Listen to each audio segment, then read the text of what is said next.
Hello YouTube, this is Michael and I'm coming to you with a unique video.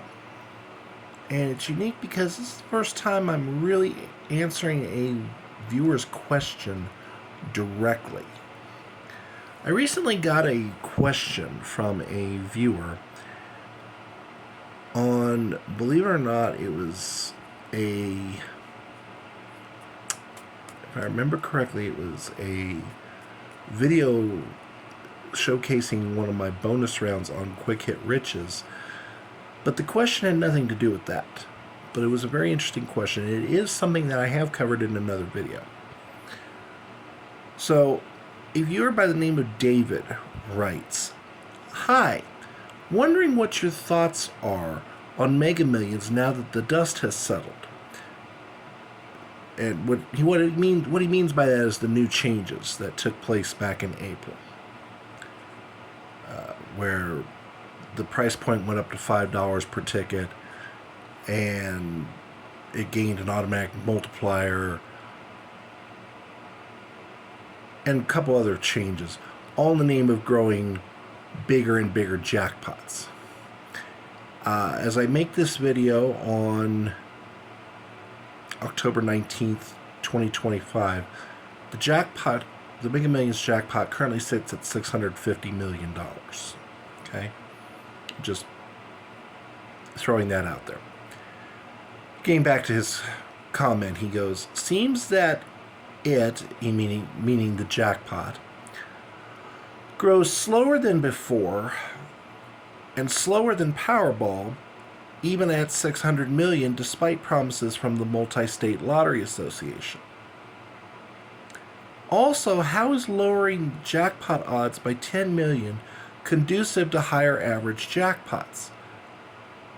Multi-State Lottery Association was wrong, and we have a slower growing, boring game. It's nice that lower tier prizes are boosted, but that's costing the jackpot a lot, clearly." So, there's a lot to unpack in that comment, and to be honest, there's a couple of assumptions being made there that aren't necessarily correct. So, what I'm going to do in my answer, I'm going to introduce the following disclaimers. One, I have already put out a mathematical analysis video on the new Mega Millions format. Okay, and I'll put the link to that in the description of this video if you want to check that out. Okay, that I think will provide a partial answer to some of these questions, but the rest of it is based off of my own experiences as a lottery clerk, both in terms of what I'm seeing from playing as far as playing habits go, as well as some common sense analysis and consideration. So, the biggest thing I'm going to say is the Multi-State Lottery Association, they knew that there was probably going to be a little bit of a drop in people playing when they decided to jack the price point from $2 a ticket up to $5, because that's basically over double the price. Even if you factored in paying the extra dollar for Megaplier, which would have made it a $3 ticket, raising it to $5 is still almost doubling the price. Okay? But Multi-State Lottery Association gambled on the sales basically being still sufficient enough to bring in a substantial increase of money. And I can tell you, just based off of what I'm seeing, no, it's not. There's actually been a pretty sharp drop in the number of people who play, or how much people play. So, I'll give you an example. I've had people, as the jackpot has gone up into the 400, 500 million territory, They'll come up to me and say, give me 5 Mega Millions tickets. I tell them, you are aware the price is $5 a ticket. And even though this change was 6 months ago, a lot of them are going, oh, no, I didn't know that. And they'll either cut down the number of tickets they buy, say going from 5 to 2, or they'll go, yeah, no, that's too rich for my blood, and they don't play at all. Well, you can't grow a jackpot if you don't have the revenue from sales to grow, to put towards growing a jackpot. So that $5 price point, I think they're fine. I think it's going to bear out that $5 price point is actually a little too steep for most players, especially on a game that players intuitively know doesn't pay back that much. I mean, you don't have to be a mathematical expert to know that games like Powerball, Mega Millions, Lucky for Life, they don't pay back that frequently. And when you do hit something, it's almost always like the lowest tier prize you can, maybe the next one up. I mean, just from my personal experience, the most I've ever won on Mega Millions, and this was under the old format, mind you, was $10 for hitting two, well, the highest tier, let me rephrase that, the highest tier I've ever gotten was matching 3 balls, and I've done it both ways. Either 3 whites, no mega, or 2 whites with the mega, which either way was $10. Okay. Powerball, most I've ever gotten, I have never matched more than 3 numbers in any of those big 3 games. Powerball, Mega Millions, Lucky for Life. I've never matched more than 3 numbers in any case. At least my own state lotto, I have managed to match 4 a couple times. Same with Cash 5. I've managed to match 4 once. Okay? So that's part of the issue. Okay? The other part of the issue, though, is at the same time that the price point's going up, you have an economy that's not on the firmest of grounds right now. It's very much in flux, very much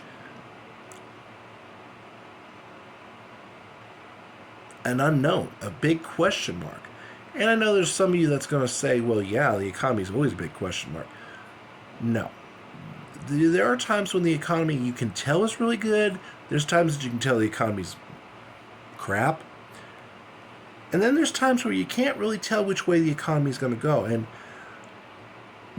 unfortunately, an uncertain economy does not bode well for things like purchasing on the lottery and whatnot, because people hold back in uncertain economic times.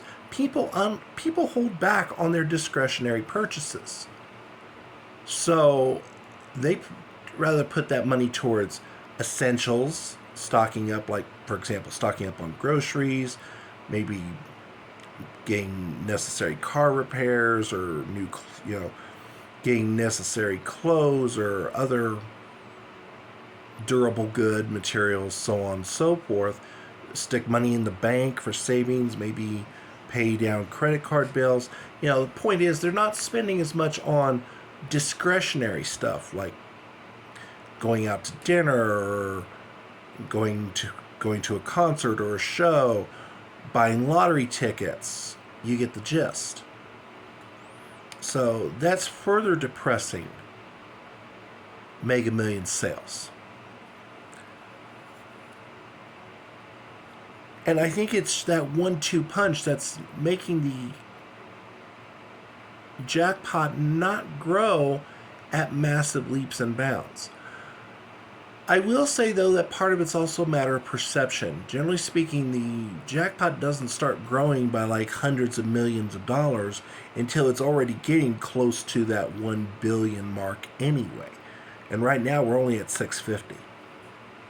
So, in the next several weeks, if the jackpot isn't hit, then yeah, I would expect to start seeing it grow by more and more.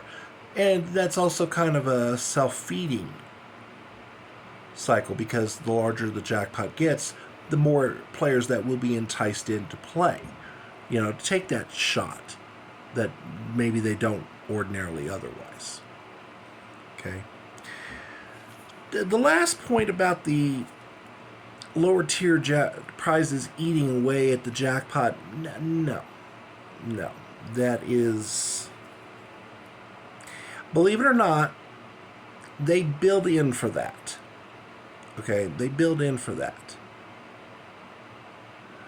And the fact of the matter is, in order to sell a higher price point for a game, you've got to trade off with benefits to the player. There is no way that you're going to that a lottery is just going to jack up the price of the game and not provide a benefit to the player, because guess what? No one's going to buy it. That's one sure way to shoot yourself in the foot and not get sales. So, in order to sell an increased price, you usually have to do one of two things. You either have to increase the amount of the prizes, hopefully in the ballpark of proportionately, or I should say, you have to reduce the make better the odds of winning, be it a specific prize, any prize, both.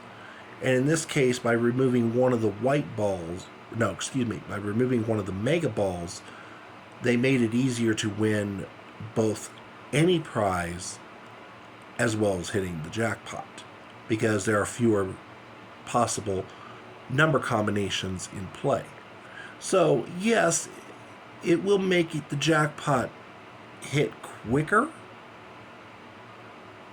but as far as growing the jackpot, it's the other factors that I discussed earlier in the video that's what's keeping that from happening.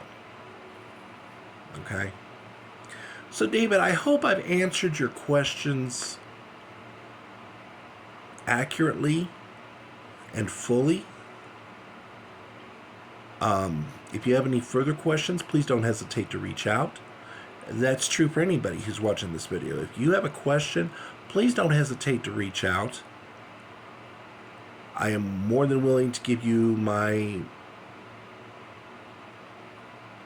I don't want to call myself an expert, but I will be happy to give you my educated analysis, as well as, educated but logical guesswork, if I am not 100% certain of an answer. And I will let you know if I'm not 100% certain. So, I hope that this video has proved informative and it answers all your questions. So, as always, if you appreciate the content, please leave a like, please leave a comment. If you have not subscribed to this channel, please consider doing so. It's free, it only takes a moment to do, and it lets me know that there's a place out here for me in YouTube land. As always, I want to thank you all for watching. David, I want to thank you for the question. And as always, we'll see you all next time.